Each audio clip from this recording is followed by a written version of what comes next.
तो hi everyone. तो आज हम डिस्कस करेंगे class 10 science chapter number 2 acid base and salt के बारे में। तो देखो यहाँ पे जितनी भी 1 मार्क का क्वेश्चन हो रहा है वो बहुत इंपॉर्टेंट, क्योंकि 1 मार्क का क्वेश्चन ही तुम लोगों को एग्जाम में बहुत सारे मार्क लाके देगा। और 1 मार्क का क्वेश्चन पे बहुत सारा ट्रिक भी होता है।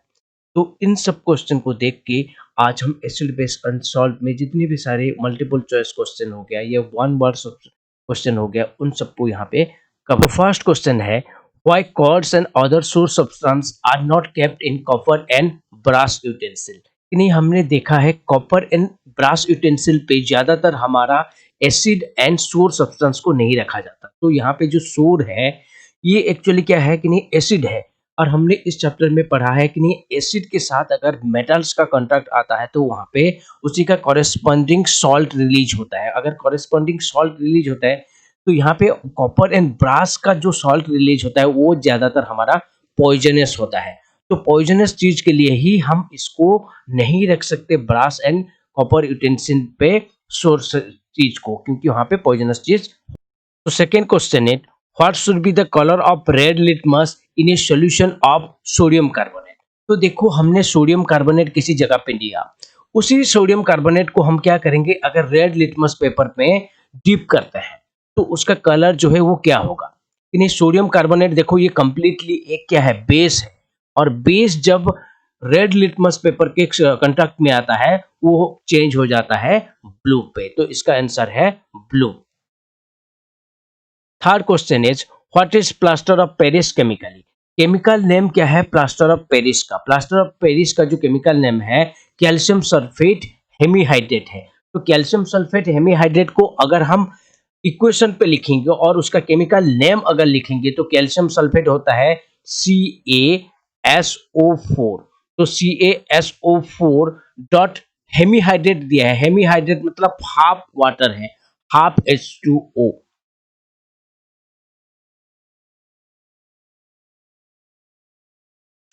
So CaSO4 dot half H2O is the chemical formula of plaster of Paris.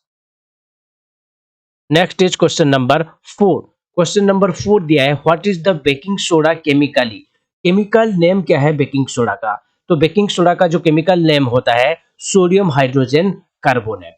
अगर इसका फॉर्मूला भी लिखेंगे तो ये हो जाएगा, सोडियम का होता है हमारा क्या, Na होता है। अगर Na के साथ हाइड्रोजन कार्बोनेट दिया है, H हाइड्रोजन के लिए H होता है, कार्बोनेट के लिए होता है CO3।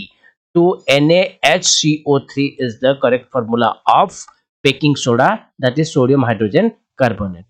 तो क्वेश्चन नंबर 5 देखो, क्वेश्चन नंबर 5 दिया है, व्हाट इज अल्कली। तो अल्कली हम एक्चुअली किसको बोलेंगे। तो अल्कली वो सब सब्सटेंस है और वो सब बेस है जो कि वाटर में सॉल्युबल होता है। तो 1 वर्ड में लिखेंगे तो water soluble base is called alkali.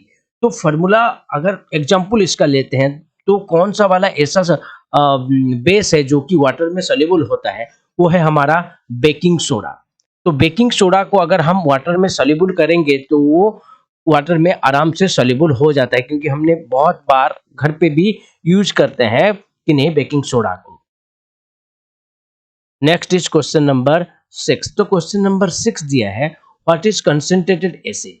तो कंसंट्रेटेड एसिड किसको बोलेंगे। तो देखो कंसंट्रेटेड एसिड जो है वहां पे हमारा वाटर का अमाउंट बहुत कम होता है। लेस अमाउंट ऑफ वाटर अगर एसिड में प्रेजेंट है तो हम उसको बोलेंगे concentrated acid. Next is question number 7। Question number 7 पे दिया है, what is dilute acid. Dilute acid actually किसको बोलेंगे कि नहीं, डाइल्यूट एसिड जो है ये कंसंट्रेटेड एसिड का पूरा ऑपोजिट है। कंसंट्रेटेड एसिड में वाटर का अमाउंट लेस था, लेकिन डाइल्यूट एसिड में क्या होता है, हमारा वाटर का अमाउंट जो है वो बहुत ज्यादा होता है। और क्या है, अगर कोई कंसंट्रेटेड एसिड दिया है, मान लो HCl दिया है, HCl एक कंसंट्रेटेड एसिड है क्योंकि वो स्ट्रॉन्ग एसिड है। तो HCl पे अगर हम वाटर ऐड कर लेंगे तो मैक्सिमम अमाउंट का मतलब ज्यादा अमाउंट का, तो वो हो जाता है हमारा dilute acid. Next is question number 8। Question number 8 दिया है, व्हाट इज स्ट्रॉन्ग एसिड। तो एसिड तो है लेकिन स्ट्रॉन्ग एसिड हम किसको बोलेंगे। तो देखो स्ट्रॉन्ग एसिड वो एसिड है अगर उस वो आयनाइज हुआ, कंप्लीटली आयनाइज हुआ। तो कंप्लीटली आयनाइज कब होगा? अगर हम एसिड को वाटर में पुट करने के बाद अगर वो कंप्लीटली आयनाइज हो रहा है और आयनाइज होने के बाद लार्ज अमाउंट का अगर हाइड्रोजन आयन रिलीज कर रहा है तो उसको हम बोलते हैं strong acid. Next is your what is weak acid. Weak acid हम किसको बोलेंगे? तो स्ट्रॉन्ग एसिड का जो ऑपोजिट है वीक एसिड। इसका मतलब अगर किसी एसिड को अगर हम वाटर में डिजोल्व किया, मतलब उसको पुट किया, तो अगर वहां से लेस अमाउंट का हाइड्रोजन आयन रिलीज हो रहा है तो उसको हम बोलते हैं weak acid. Next is your question number 10। Question number 10 पे दिया है how will you test for the gas which is liberated when hydrochloric acid react with an active metal. तो यहाँ पे देखो हाइड्रोक्लोरिक एसिड जो है वो कंप्लीटली क्या है? एक एसिड है। एसिड के साथ हम किसको रिएक्ट कर रहे हैं? मेटल्स को रिएक्ट कर रहे हैं, एक्टिव मेटल को रिएक्ट कर रहे हैं। तो वहां से जो निकलने वाला गैस वो कौन सा वाला गैस है उसको कैसे पता करेंगे? तो सिंपल सी बात है, अगर हम एक्टिव मेटल को HCl के साथ हाइड्रोक्लोरिक एसिड के साथ रिएक्ट कर रहे हैं तो अगर वहां पे जो गैस हो रहा है उसको टेस्ट करने के लिए हम क्या करेंगे? वहां पे एक मैच स्टिक जो है उसके पास लेके जाएंगे। अगर मैच स्टिक अगर बर्न हो गया और वहां से अगर कोई पॉप साउंड सुनने को मिल रहा है तो वहां से पता चलता है कि नहीं वो जो गैस है वो हाइड्रोजन गैस है। Next is your question number 11। तो क्वेश्चन नंबर 11 पे दिया है the pH of a simple vegetable soup was found to be 6.5. What is the soup likely to be taste? अगर एक जगह पे हमको वेजिटेबल सूप दिया है और उसी वेजिटेबल सूप का जो पीएच हमको दे दिया है 6.5, तो उस पीएच को देखने के बाद अभी बताओ उसका जो टेस्ट है, सूप का जो टेस्ट है वो क्या होगा? तो इसको समझने के लिए हमको क्या करना होगा? थोड़ा सा पीएच स्केल को समझना होगा। तो पीएच स्केल का जो मिडिल पे होता है वो 7 होता है और ये न्यूट्रल है, एन फॉर न्यूट्रल। और लेफ्ट साइड पे जाएंगे तो यहाँ पे होता है हमारा 0, क्योंकि यहाँ से डिक्रीज होता है। ये है 6, ये है 5, ऐसे करके यहाँ पे 1 एंड लास्ट में 0 होता है। तो 0 जिसका है वो पूरा स्ट्रॉन्ग एसिड है। उसी तरह यहाँ से स्टार्ट होता है 8 से लेकर यहाँ पे लास्ट पे आता है 14 और जिसका पीएच 14 है वो स्ट्रॉन्ग बेस होता है। तो strong acid and strong base के बाद यहाँ पे देखो 6.5 के बाद 6.5 के लिए दिया है। तो 6.5 देखो 6 एंड 7 के बीच में रहता है। तो 7 न्यूट्रल होता है एंड 6 जो है वो क्या होता है? एसिडिक होता है। तो ये 6 एंड 7 के बीच में है तो ये स्लाइटली एसिडिक होगा। अगर स्लाइटली एसिडिक है तो इसका जो टेस्ट भी है वो थोड़ा सा खट्टा जैसा लगेगा। Next is your question number 12। Question number 12 पे देखो दिया है which one of this has a higher concentration of iron. Option पे दिया है 1 m of HCl and 1 m of CH3COOH। इन दोनों में से कौन से चीज में ज्यादा कंसंट्रेशन है H प्लस आयन का? तो इसका आंसर है 1 m HCl पे ज्यादा कंसंट्रेशन है H प्लस आयन का। Next is your question number 13। तो क्वेश्चन नंबर 13 पे दिया है what is the chemical substance which constitute bee sting. तो बी स्टिंग जो है हमने बहुत बार भी देखा होगा कि नहीं, और महसूस भी किया होगा, जब कोई बी का स्टिंग हमारे बॉडी पे जाता है, मतलब अगर वो काट देता है तो उसका स्टिंग जो हमारे बॉडी पे चले जाता है तो उसके बाद हमको जलन होता है और पेन भी होता है। तो उस क्यों पेन होता है? उस स्टिंग पे ऐसा कौन सा चीज है जिसके थ्रू हमको पेन होता है? तो उस स्टिंग में होता है फर्मिक एसिड और इसी फर्मिक एसिड के लिए एसिड प्रेजेंट है। तो बॉडी के अंदर अगर एसिड जाएगा उसका काम ही बर्निंग है तो इसीलिए हमको पेन होता है। Next is your question number 14। तो क्वेश्चन नंबर 14 पे दिया है देखो name the substance which on treatment with chlorine इल द ब्लीचिंग पाउडर। तो ब्लीचिंग पाउडर बनाने के लिए क्लोरीन को किसके साथ रिएक्शन करना होगा? तो इसका जो आंसर है वो है क्लोरीन के साथ अगर स्लैक लाइम को अगर हम ऐड कर लेंगे तो स्लैक लाइम SL मतलब स्लैक लाइम, तो स्लैक लाइम के साथ अगर हम क्लोरीन Cl तो इन दोनों का एडिशन जब होता है, रिएक्शन जब होता है, वहां से निकल के आता है हमारा bleaching powder, CaOH whole two है slaked lime.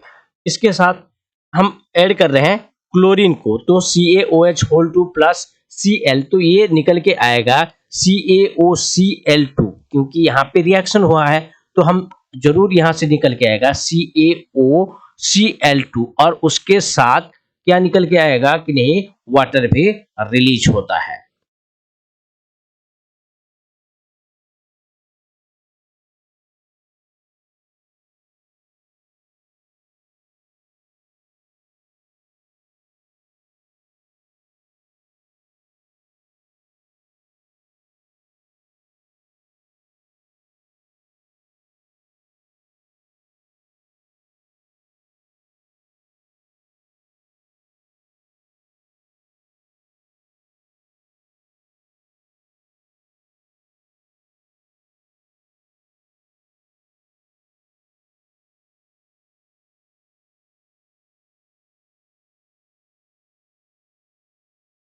Next is your question number 14। तो क्वेश्चन नंबर 14 पे दिया है, name the substance switch on treatment with the chlorine yield bleaching powder. तो ब्लीचिंग पाउडर को ट्रीटमेंट करने के लिए सॉरी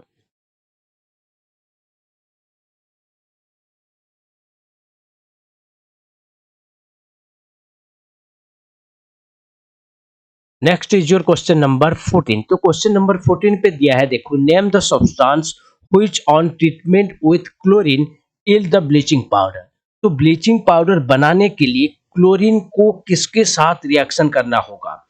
तो इसका जो आंसर है वो है, क्लोरीन के साथ अगर स्लैक लाइम को अगर हम ऐड कर लेंगे, तो स्लैक लाइम Sl मतलब स्लैक लाइम, तो स्लैक लाइम के साथ अगर हम क्लोरीन Cl, तो इन दोनों का एडिशन जब होता है, रिएक्शन जब होता है, वहां से निकल के आता है हमारा ब्लीचिंग पाउडर, ब्लीचिंग पाउडर निकल के आता है। अगर इसका फॉर्मूला लिखेंगे तो फॉर्मूला होता है, स्लैक लाइम का है सी ए स्लैक लाइम का है CaOH होल टू,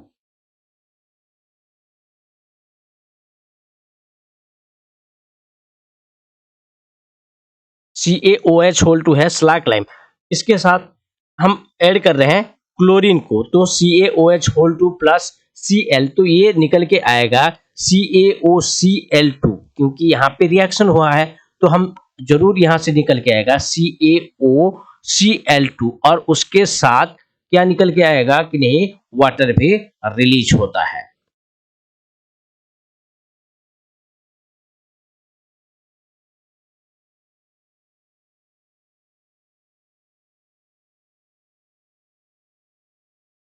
तो next question is question number 15। Question number 15 दिया है, a solution react with crushed egg shell to give a gas the turn lime water milky, the solution contain dash, whether it is NaCl, HCl, LiCl और KCl। तो इसका जो answer है वो है HCl। Next question number 16, name the scientist who develop the pH scales. PH scale हमने बहुत पढ़ा है, क्योंकि इस पीएच स्केल के ही हेल्प से हमको स्ट्रॉन्ग एसिड बेस और स्ट्रॉन्ग बेस इसके बारे में हमको सब पता चलता है। तो ये जो कौन सा साइंटिस्ट है जिसने पीएच स्केल को डेवलप किया था, वो है सोरेशन।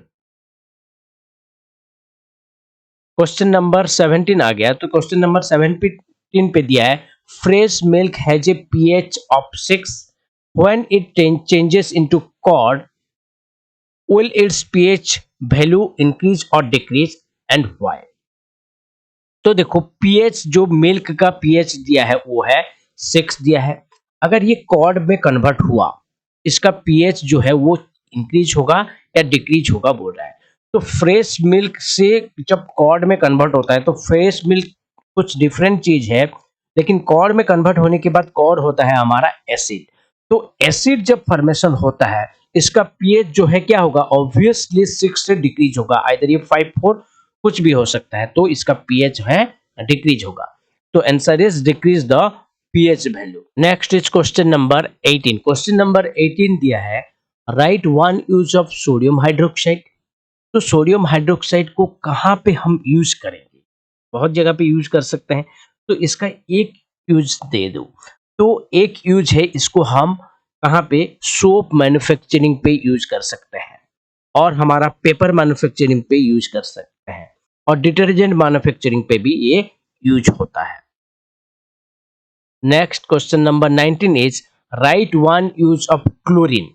तो देखो क्लोरीन का यूज हमने बहुत पढ़ा है, क्योंकि क्लोरीन एज डिसइंफेक्टिंग एजेंट है वाटर के केस में। तो वाटर को सेव करने के लिए, वहां पे जितने सारे जर्म्स है उसको मारने के लिए हम वहां पे क्लोरीन यूज करते हैं। और क्या है, और किस जगह पे हम क्लोरीन को यूज करते हैं कि नहीं, ब्लीचिंग पाउडर को भी मैन्युफैक्चरिंग करने के टाइम पे ही क्लोरीन का यूजेस हमको मिलता है। एंड लास्ट में chapter question number 20 is right one use of hydrogen. Hydrogen को कहाँ पे यूज करेंगे? तो हाइड्रोजन का यूज जो है सबसे ज्यादा हमारा मिथानॉल प्रिपरेशन पे देखने को मिलता है। तो ये था हमारा 1 से लेकर 20 क्वेश्चन, जो कि मोस्ट एक्सपेक्टेड क्वेश्चन है हमारे बोर्ड एग्जाम के लिए।